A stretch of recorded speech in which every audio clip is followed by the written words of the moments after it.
नमस्कार मित्रांनो आणि welcome back to the Zone Trader Marathi. आणि आजच्या या व्हिडिओमध्ये मी तुम्हाला दाखवणार आहे का एखादा ट्रेड घेतल्यानंतर आपल्याला जेव्हा समजतो का हा ट्रेड आपण एखाद्या चुकीच्या प्राइस ॲक्शनवरती किंवा स्ट्रॅटेजीवरती घेतला आहे आणि आता ह्याच्याबद्दल बाहेर पडायचा कसा, तर केवढा प्रॉफिट घेऊन पडायचा आणि केवढा लॉस घेऊन पडायचा, हे आजच्या व्हिडिओमध्ये मी तुम्हाला सांगणार आहे. कारण की सेम टू सेम सिच्युएशन माझ्याबरोबर पण झाली. मी एक ट्रेड घेतला, आता जसं का तुम्ही बघू शकता इकडे कमीनी परत एकदा, जसं मागचे जर तुम्ही माझी मागची व्हिडिओ बघितली असेल त्याच्यामध्ये पण मी मॅझडॉग घेतलेला आणि त्याच्यामध्ये पण मी काहीतरी माझा 10% पर्यंतचा प्रॉफिट काढलेला. तर परत एकदा मी मॅझडॉगमध्ये एंट्री केली आणि मी काहीतरी 511.97 रुपयाचा प्रॉफिट काढला.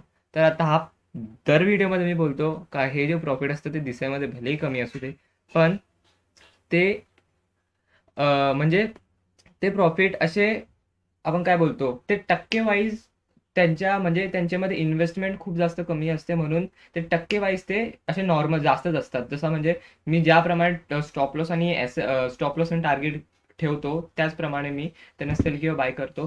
तर आता तुम्ही जसं का बघू शकता का मॅचडॉगचा मी शेअर घेतलेला, 2 क्वांटिटी घेतलेल्या, चार्जेस काहीतरी 17.63 रुपये लागलेले आणि टोटल माझा नेट रिअलाइज प्रॉफिट जो होता 511.97 रुपयाचा.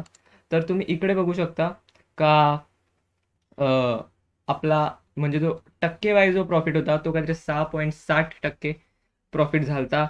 तर आता मी तुम्हाला माझ्या एक्सेल शीटमध्ये जाऊन दाखवतो का नक्की मी कुठच्या प्राईसवरती हा शेअर बाय केला आणि कधी बाय केला. तर तुम्ही इथे बघू शकता, इथे दोनदा मॅक्सडॉक लिहिलाय. तर मी जसं का बोललो का मागच्या व्हिडिओमध्ये सुद्धा मी माझा मॅक्सडॉकचा ट्रेडच रिव्ह्यू केला, त्याच्यामध्ये मला काहीतरी 800 रुपयाचा प्रॉफिट झालता. जे मी माझ्या मागच्या जर तुम्ही ती व्हिडिओ नसेल बघितली तर नक्कीच बघा. आणि ही जी मी एक्सेल शीट माझ्या प्रत्येक व्हिडिओमध्ये दाखवत असतो, त्याच्यामध्ये हे जे ट्रेड मी डिस्प्ले करतो जसे हे झालेले असतात, हे जे येल्लो ट्रेड असतात ते सगळे झालेले आहेत आणि जे ब्लॅक करून ठेवलेत मी, ते माझ्या ते जे शेअर आहेत ते ऑलरेडी माझ्या होल्डिंग म्हणजे आत्ता पण माझ्या होल्डिंगमध्ये आहेत, म्हणून ते मी डिस्प्ले नाही करू शकत. तर आपण बघू शकतो का मॅक्सडॉकचा जो शेअर होता तो मी म्हणजे शेअर होते 2 क्वांटिटी बाय केली ती. तर हे शेअर मी बाय केले ते काहीतरी 14 तारखेला, 14 जून. आणि इथं मी रिझन बघा काय लिहिलं, खूप असं इंटरेस्टिंगचं रिझन आहे. Bought on poor price action आणि लेस चान्स ऑफ प्रॉफिट. आता हे जे आतापर्यंत माझे ट्रेड कंप्लीट झालेत त्यांच्यामध्ये मी असा कधी रिझन नाही लिहिलं. तुम्ही बघू शकता मी कसे रिझन लिहिलेत का breakout from horizontal resistance, came on support, नंतर taking support on previous resistance, pull back pattern, came on support, came on previous resistance and retracement. पण हा वाला तुम्ही रिझन बघा, हा त्यांच्यापासून थोडा वेगळा आहे. हे जे रिझन्स आहेत ते काय असे म्हणजे सांगतात का हा एक असा असा प्राइस ॲक्शन होता, हा एक असा पॅटर्न होता. पण हा काय सांगतो का bought on very poor price action. म्हणजेच काय झाला का प्राइस ॲक्शनमध्ये काहीतरी फॉल्ट आहे, तरी सुद्धा ट्रेड बाय केलाय. आणि मी जसं बोललो का मला ट्रेड घेतल्यानंतर रिअलाईज झाला का ही जी प्राइस ॲक्शन आहे ती थोडीशी अशी चालणारी नाही वाटत, म्हणून मी ते ब्रॅकेटमध्ये लिहिला लेस चान्स ऑफ प्रॉफिट. तरी ठीक आहे. आता आपण बघूया का बाय प्राईस काय. तर 3,884.65 ही झाली आपली आता बाय प्राईस. आता मी तुम्हाला चार्टमध्ये दाखवतो का नक्की काय प्राईस ॲक्शनवरती मी बाय केला. तर आपली क्वांटिटी जी होती ती होती 2. जसं मी बोललो का दर व्हिडिओमध्ये, तर तुम्ही बघितले असाल का माझी हायेस्ट इन्व्हेस्टमेंट होती जी काहीतरी 10,000 10,500 पर्यंतची होती. पण तरी पण तिच्यामध्ये मला पहिल्या ट्रेडमध्ये लॉस झालताच. पण आताची ही जी इन्व्हेस्टमेंट होती ती काहीतरी 7,769.3 पर्यंतची होती. तुम्ही बघू शकता का या इन्व्हेस्टमेंटवरती सुद्धा मी रिस्क बघा केवढी लावली. 1100 रुपयाची मी माझी रिस्क लावली. तर असा का, मी तुम्हाला चार्टमध्ये गेल्यावरती समजवतो का नक्की काय प्राइस ॲक्शन चुकला, काय माझी ॲनालिसिस चुकली. तर तुम्ही बघू शकता का इथे टार्गेट आहे काहीतरी, आपली बाय प्राइस होती 3,884.65 आणि टार्गेट तुम्ही बघू शकता 4,079. आता टार्गेट 5%चा आहे आणि आता इथं बघा तुम्ही एस एल बघा मी किती लावलाय, 13%चा. म्हणजेच किती, जर मला लॉस माझा एस एल हिट झाला तर मला रिस्क माझी किती 1100, तर मला 1100 रुपयाचा लॉस होईल. आणि हा जो म्हणजे माझे 5%चा टार्गेट होता तो हिट झालाय. म्हणून मला तुम्ही बघू शकता का इकडे काहीतरी आपला कुठे गेला, हां इकडे 511.97 रुपयाचा मला प्रॉफिट झालाय. तर म्हणजे हाच काहीतरी 5% थोडा जास्त आहे, काहीतरी 6.5% पर्यंतचं प्रॉफिट मी तुम्हाला दाखवतो नंतर पुढे गेल्यावरती. आता तुम्ही बघू शकता का माझा एस-एल जो होता तो काहीतरी 3,384 सॉरी. म्हणजे बघू शकता का 400 पॉईंटचा 400 नाही 500 पॉईंटचा फरक आहे बाय प्राइस आणि एस मध्ये. आणि 500 इंटू जर 2 केला तर तो काहीतरी 1000 पर्यंत तो जातोच. आणि चार्जेस पकडले तर 1100च्या पुढेच जाईलच. जर माझा एस हिट झाला असता तर पण माझा एस हिट काय झाला नाही, तर प्रॉफिट म्हणजे टार्गेट हिट झाला. तर जी सेल डेट होती ती आपली काहीतरी होती 18 जून 2024. म्हणजे मी बाय केलता 14ला आणि सेल केला 18ला. 3 दिवस मी होल्ड केला हा शेअर. आणि आता मी इथे रिझन केलं का माझा सेल करायचं कारण काय, तर मी इथे लिहिलं आहे कारण माझा टार्गेट हिट झाला. आता जी सेल प्राइस होती, जसा मी माझा टार्गेट ठेवलेला 4,079, तर माझी सेल प्राइस जी होती ती होती 4,144. तर आता मला तुम्ही बोलू शकता का ऑलमोस्ट आता 5% तर नाही भेटला मला, काहीतरी भेटलाय 6.5%च्या आसपास मला या ट्रेडमध्ये प्रॉफिट भेटलाय. माझी प्राइस ॲक्शन चुकीची असून सुद्धा पण मला एवढा प्रॉफिट भेटला. आणि ॲक्च्युली इथं म्हणजे मला सांगायचं काय आहे का इथं हाय रिस्क लो रिवॉर्डवाला ट्रेड हा का बनला मला या व्हिडिओमध्ये ते तुम्हाला समजवायचं आहे. तर तुम्ही बघू शकता का इथं माझा जो रिअल प्रॉफिट होता तो काहीतरी 529.6चा होता. त्याच्यावरती चार्जेस लागले काहीतरी 17 रुपये. आणि नंतर मग माझा काहीतरी प्रॉफिट झाला 512 रुपयाचा माझा प्रॉफिट झाला. तर आता हाच प्रॉफिट झाला म्हणजे मागच्या व्हिडिओमध्ये तुम्ही बघितला असेल का माझा जो ओव्हरऑल प्रॉफिट होता आत्तापर्यंत माझे जे पण ट्रेड झाले त्यांच्यामध्ये 582.44 रुपये होता. म्हणजे आता एवढा सगळा काय तो 1300 रुपयाचा लॉस कव्हर करून मी आता एवढ्या प्रॉफिटमध्ये आलतो. पण हा जो ट्रेड होता ज्याची प्राइस ॲक्शन मला स्ट्रॉंग पण नव्हती वाटली, ज्याचे मला चान्सेस पण नव्हते वाटले जायचे वरती, त्याच्यामुळे माझा जो प्रॉफिट होता आत्ता माझा जो करंट प्रॉफिट आहे तो आता 1000 रुपयाच्या वरती गेला.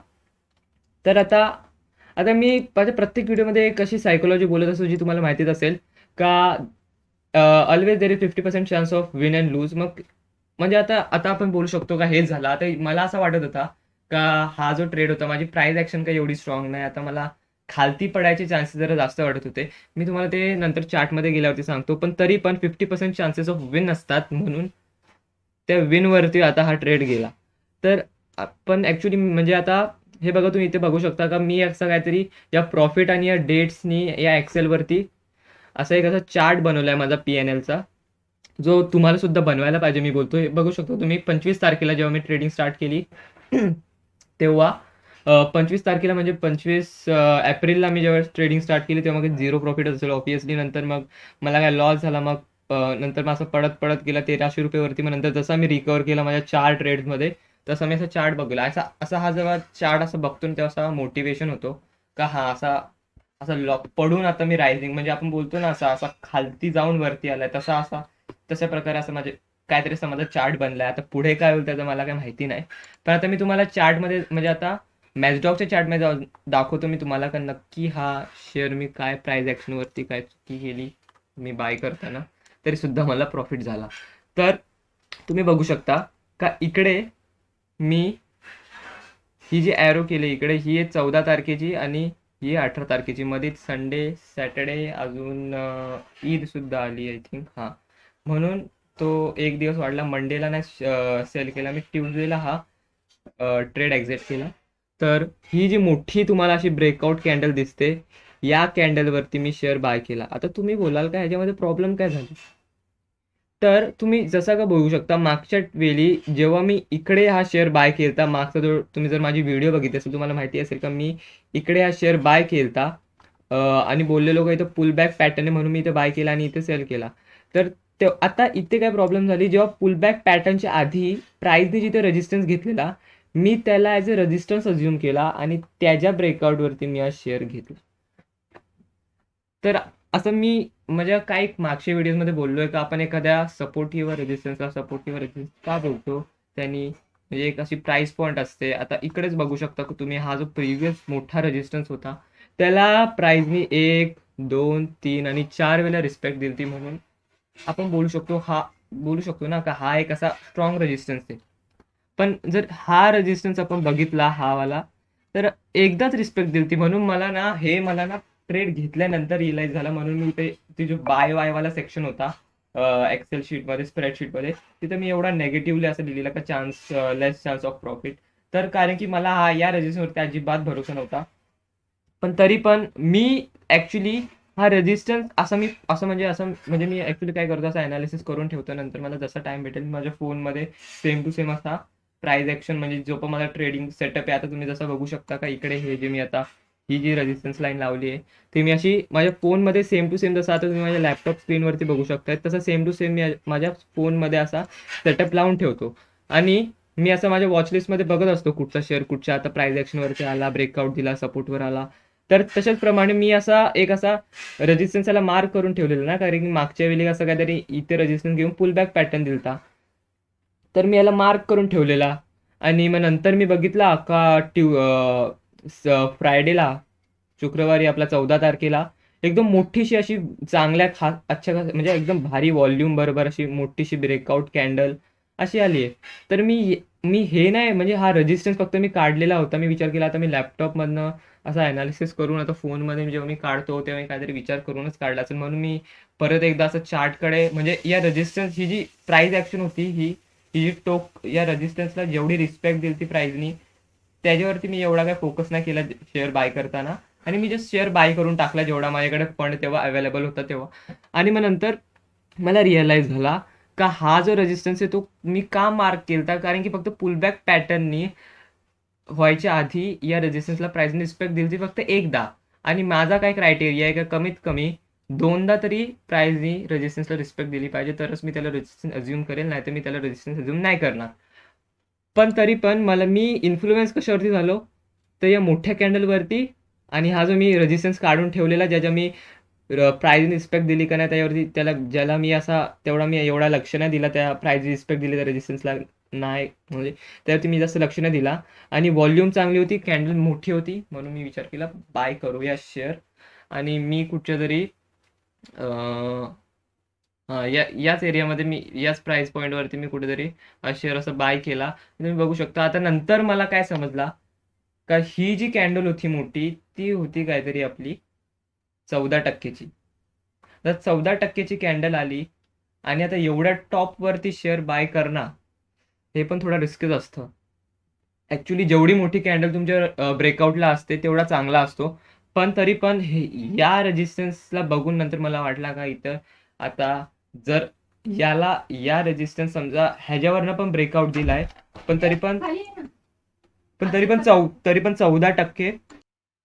14%, म्हणजे ऑलमोस्ट म्हणजे इथं प्रॉफिट बुकिंग ऑलरेडी झालेली पाहिजे होती मला असं वाटलं, कारण की रेजिस्टन्स का स्ट्रॉंग नव्हता, ब्रेकआउट मोठा आला, म्हणून प्रॉफिट बुकिंग मला वाटलं झालेली असेलच ह्याच्यामधनं, याच दिवशी प्रॉफिट बुकिंग झालेली असेल इंट्राडेमध्ये.